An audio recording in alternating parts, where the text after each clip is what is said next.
అతి చిన్న వయసులోనే ఒక సంస్థను స్థాపించి ఆ సంస్థ ద్వారా సేవ చేయాలని ఉన్నత ఉద్యోగాన్ని కూడా వదులుకుని పూర్తిగా సేవ వైపే అడుగులు వేస్తున్న శ్రీ పడాల సూర్యప్రసాద్ గారిని వేదికను అలంకరించవలసిందిగా కోరుతాం.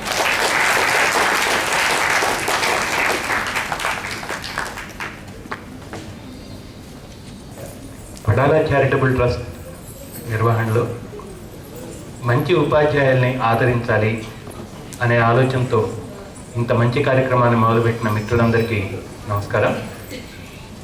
ఈ కార్యక్రమానికి వచ్చిన పెద్దలకు, సద్గురువులకు అందరికీ నమస్కారం, స్వాగతం. ఎందుకు ఇట్లాంటి కార్యక్రమాలు చేయాలా?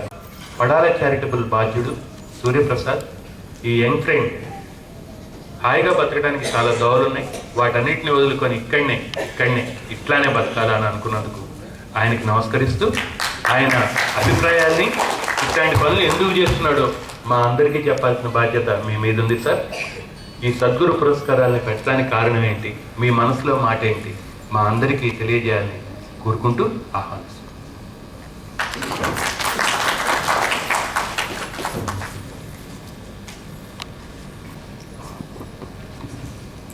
సభాయ నమః.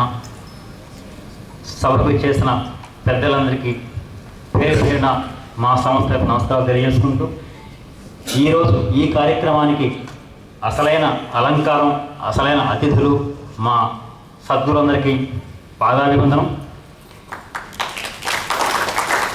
ఈ సద్గురు పురస్కారోత్సవం సందర్భంగా నాకు విద్యాబుద్ధులు నేర్పించిన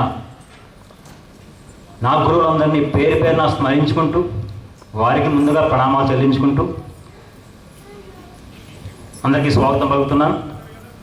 నేను ఉపాధ్యాయుని కాదు, ఖచ్చితంగా ఇక్కడ ఉపాధ్యాయుల్లో ఉన్నంత జ్ఞానం కానీ అనుభవం కానీ నాకు ఏ కోశానా లేవు. నాకు తెలిసిన ఒక 4 విషయాలు మాట్లాడి సెలవు తీసుకుంటాను. సరిగ్గా మాట్లాడగలిగితే ఆ గొప్పతనం నా గురువులది, తప్పులుంటే మాత్రం పూర్తి బాధ్యత నాది. మాతృదేవోభవ, పితృదేవోభవ, ఆచార్య దేవోభవ అని చెప్పి మనం చిన్నప్పటి నుంచి నేర్చుకున్నాం, మన పిల్లలకి నేర్పిస్తున్నాం. తల్లిని తండ్రిని దైవంగా చూడకపోతే కలిగే నష్టం గురించి నాకు పూర్తిగా అవగాహన లేదు, కానీ ఒక గురువుని దైవంగా చూడకపోతే కలిగే నష్టం మాత్రం జీవితంలో ఏ వ్యక్తికైనా అది పూరించలేని నష్టం. ఈ విషయాన్ని మన పిల్లలకి వాళ్ళకి అర్థమయ్యే రీతిలో చెప్పాల్సిన బాధ్యత పూర్తిగా మన మీద ఉంది. నా దృష్టిలో ఉపాధ్యాయ వృత్తి అనేది వృత్తి కాదు, ఒక బాధ్యత, అమ్మతనం లాంటి బాధ్యత. అమ్మతనానికి ఎలాగైతే ఎటువంటి స్వార్థం ఉండదో, ఎటువంటి గుర్తింపుని కోరుకోదో, ఉపాధ్యాయుడి బాధ్యత కూడా అలాగే ఉండాలి. ఎందుకంటే ఒక డాక్టర్ నిర్లక్ష్యం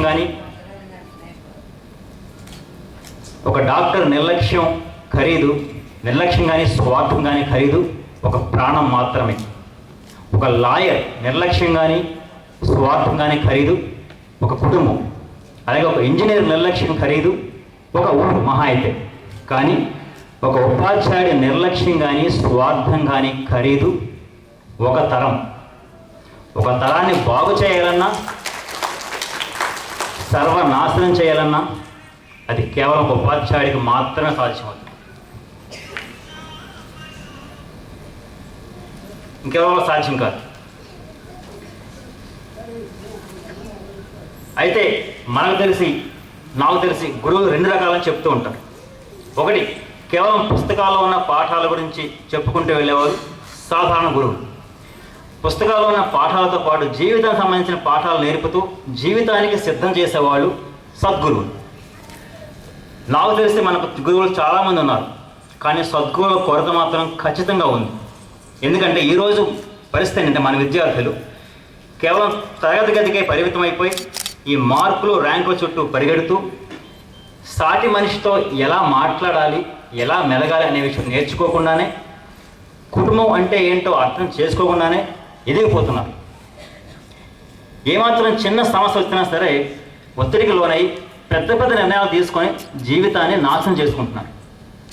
వీళ్ళకి ప్రాథమిక స్థాయిలోనే సరైన దిశానిర్దేశం చేసి బాధ్యతాయుతమైన పౌరులుగా సమాజానికి అందించాల్సిన బాధ్యత కానీ అందించగలిగే శక్తి కానీ ఒక సద్గురువుకి మాత్రమే ఉంది. బాధ్యత మరియు శక్తి కూడా. ఒకరోజు మహాత్మా గాంధీ ఒక పాఠశాలకు వెళ్ళి అక్కడున్న ఉపాధ్యాయులతో మాట్లాడుతున్నారు. ఒక ఆయన అడిగారు, సార్ మీరు ఏం పాఠం చెప్తారంటే నేను ఇంగ్లీష్ చెప్తాను సార్ అన్నారు. ఇంకో ఆయన అడిగితే నేను లెక్కలు చెప్తానన్నారు.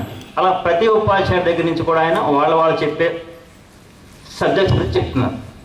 అంతా విన్న తర్వాత ఆయన ఏమన్నారంటే చివరిలో, అంతా బాగా ఉంది సార్, మరి చదువు ఎవరు చెప్తున్నారండి అన్నారండి. చదువు ఎవరు చెప్తున్నారు అన్నారు. ఇంగ్లీషు, లెక్కలు, తెలుగు, సైన్స్, సోషల్ ఇవన్నీ ఉన్నాయి కదా, మళ్ళీ చదువు చెప్పడం ఏంటి అంటే ఆయన ఉద్దేశంలో ఒక మనిషి వ్యక్తిత్వాన్ని తీర్చిదిద్దేదే చదువు. జీవితంలో ఎటువంటి అనుకూల ప్రతికూల పరిస్థితులను సరే నిజాయితీగా ధైర్యంగా బ్రతకాలి. అలా బ్రతకడం నేర్పించేదే చదువు. అటువంటి చదువుని ఇవాళ ఇక్కడ ఎవరు నేర్పుతున్నారు, ఎవరు నేర్చుకుంటున్నారు అంటే మన దురదృష్టం ఏంటంటే ఈనాటికి కూడా మన పాఠశాలలో కానీ కళాశాలల్లో కానీ విశ్వవిద్యాలయాల్లో కానీ దానికి సరైన సమాధానం లేదు.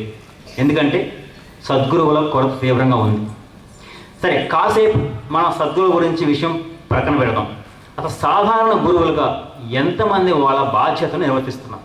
ఇవాళ ఉపాధ్యాయ వృత్తి మీద ఏమాత్రం ఆసక్తి కానీ గౌరవం కానీ లేకుండా సమాజానికి ఎంత నష్టం కలిగిస్తున్నారు అని నాకు తెలిసిన ఒక చిన్న విషయం చెప్తాను. నా మిత్రులకు ఆయన కాకినాడలో ఉపాధ్యాయుగా పనిచేస్తున్నారు.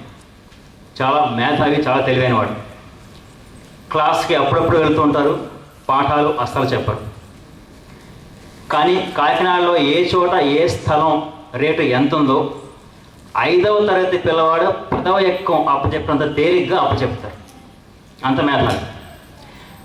ఆయన ప్రభుత్వ తరపు నుంచి వచ్చే ఆదాయం 30-40 ఉంటుంది.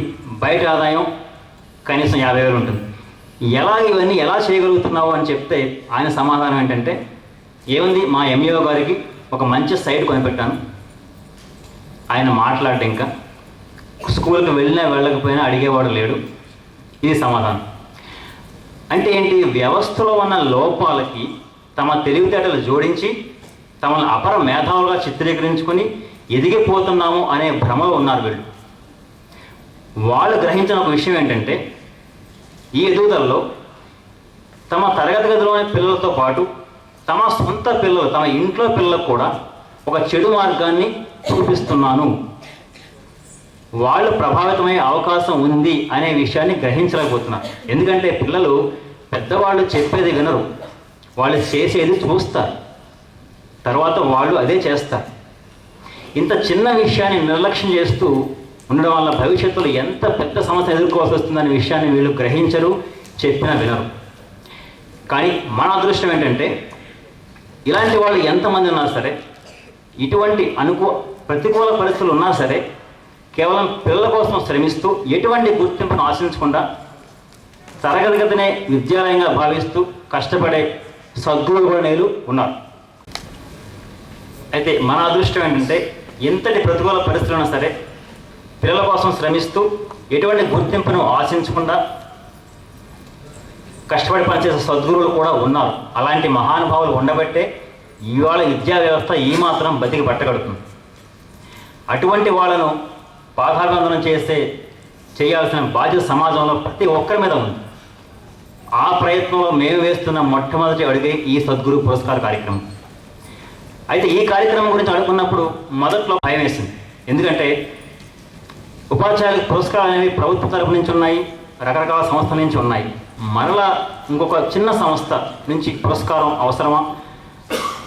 అసలు మాలాంటి సంస్థ ఇచ్చే పురస్కారానికి విలువ ఉంటుందా? ఉపాధ్యాయులం కాని మేము ఉపాధ్యాయుడిని అంచనా వేయగలమా?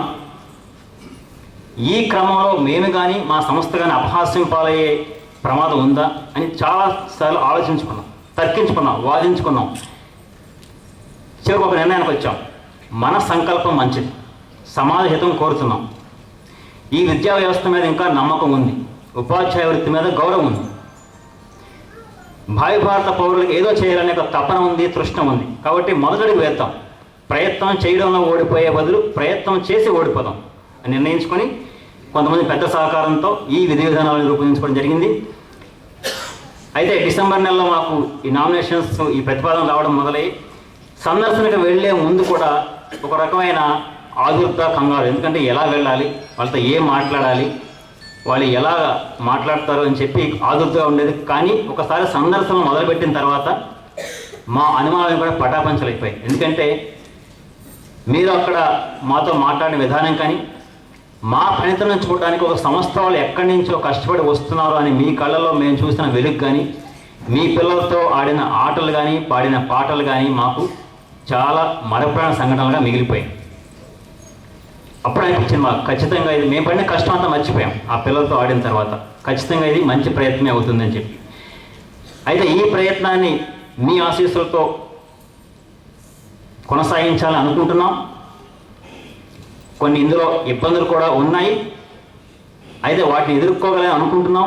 దీనికి సంబంధించి మీ సలహాలు సూచనలు ఖచ్చితంగా మీరు మాట్లాడాలి. ఇవాళ మాకు సలహాలు సూచనలు అందివ్వాలి. కార్యక్రమం ఎలా ముందుకు తీసుకెళ్లాలో వాటి కోసం ఎదురు చూస్తున్నాం. చివరిగా నేను ఎక్కడ మాట్లాడినా సరే ఒక చిన్న కథ చెప్పి కథతో ముగించిన నాకు అలవాటు. ఆ కథ చెప్పి నేను సెలవు తీసుకుంటాను. పెద్దలు మాట్లాడాలి కదా.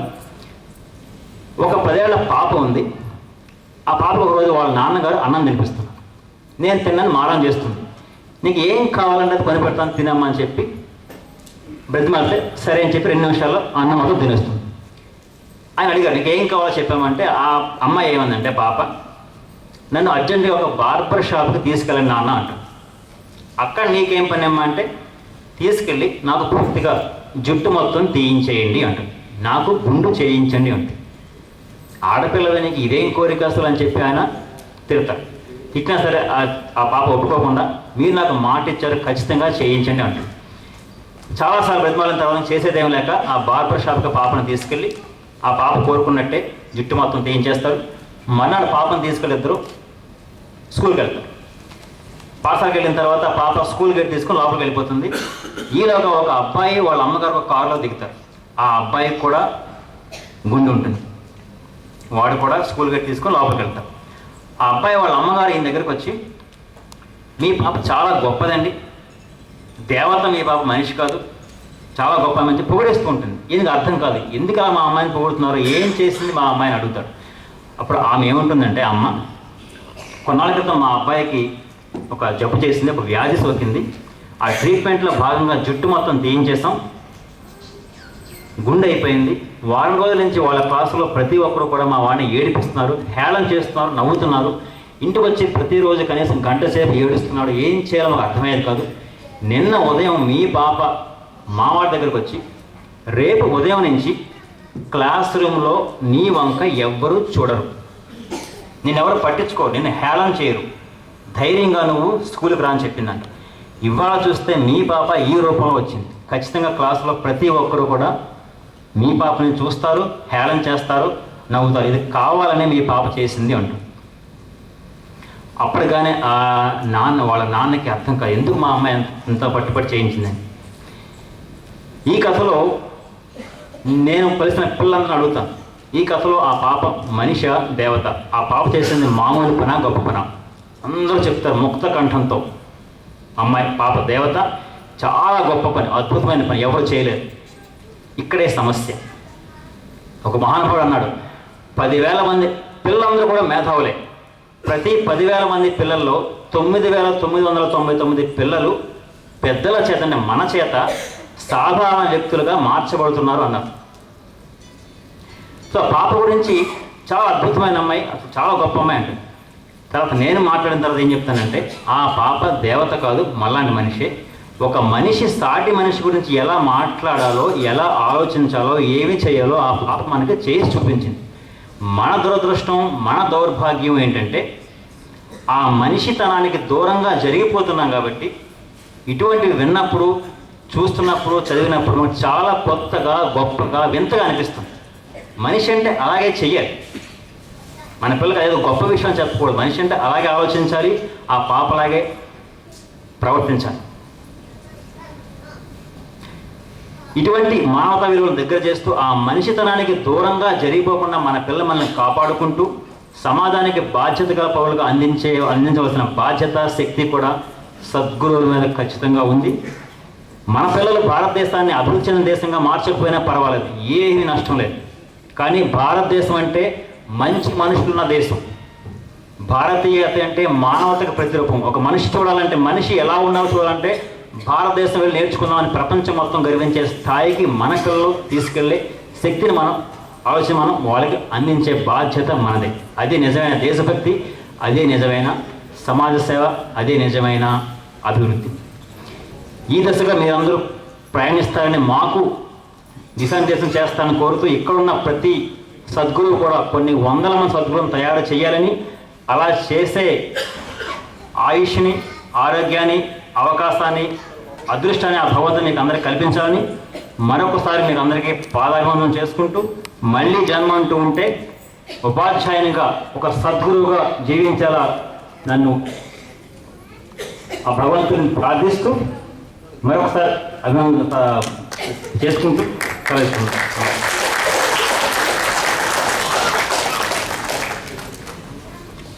థ్యాంక్ యూ సూర్యప్రసాద్ గారు. ఆయన మనసులో ఉన్న మాటల్ని మనందరికీ చెప్పినందుకు మనందరి తరఫున ఆయనకు అభినందనలు.